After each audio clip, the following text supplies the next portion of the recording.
નામ દાદલ સિદ્ધેશ્વરી સુરેશભાઈ છે। હું ધોરણ 4માં અભ્યાસ કરું છું। હું આજે તમને બધાને પાપા કી પરી એટલે દીકરી વિશે કહીશ, તે તમે બધા ધ્યાનથી સાંભળો તેવી મારી નમ્ર વિનંતી। જેના થકી આખું ઘર મહેકતું રહે તેવું લાગણીને વેલ પર ઉગેલું સુંદર પુષ્પ એટલે જ દીકરી। સવાર પડતા જ જેના ઘરમાં દીકરીના દર્શન થતા હોય ને તેવા લોકોને મંદિરમાં જવાની જરૂર નથી સાહેબ।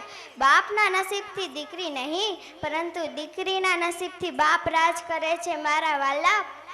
દુનિયાનો હરેક વ્યક્તિ પોતાનો પગ ભીનો કર્યા વગર કદાચ દરિયો પાર કરી શકે, પરંતુ આંખ ભીની કર્યા વગર દીકરીની વિદાય ના કરી શકે। દીકરી જે માંગે એ લઈ આપો સાહેબ। લગ્ન પછી ચાહે તમે કેટલું પણ આપશો તે એમ જ કહેવાની છે કે આની શું જરૂર હતી પપ્પા।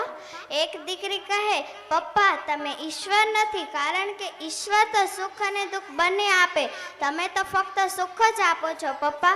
એક દીકરી કહે, મને મારા પપ્પા કરતાં પણ સાંજ વધારે ગમે છે, કારણ કે પપ્પા તો ખાલી રમકડા જ લાવે છે, પણ સાંજ તો મારા પપ્પાને લાવે છે। કારે જરૂર લાવી દઈશ બેટા।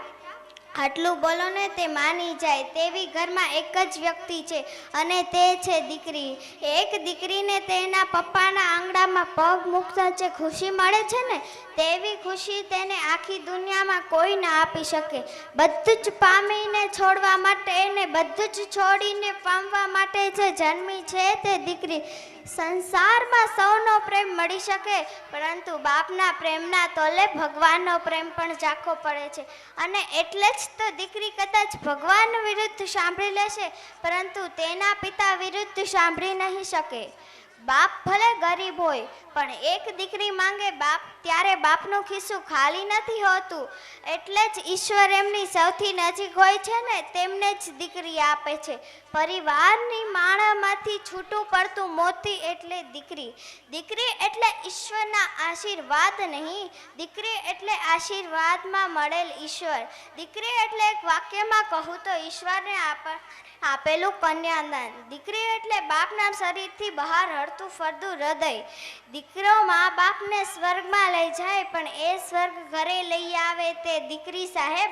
આવી દીકરી જેના ઘરમાં છે તે મા બાપને મારી બે હાથ જોડી વિનંતી, તેને ખૂબ વહાલ કરજો, ખૂબ ભણાવજો, કારણ કે એક દીકરી બે કુળ તારે છે। અસ્તુ બધાનો।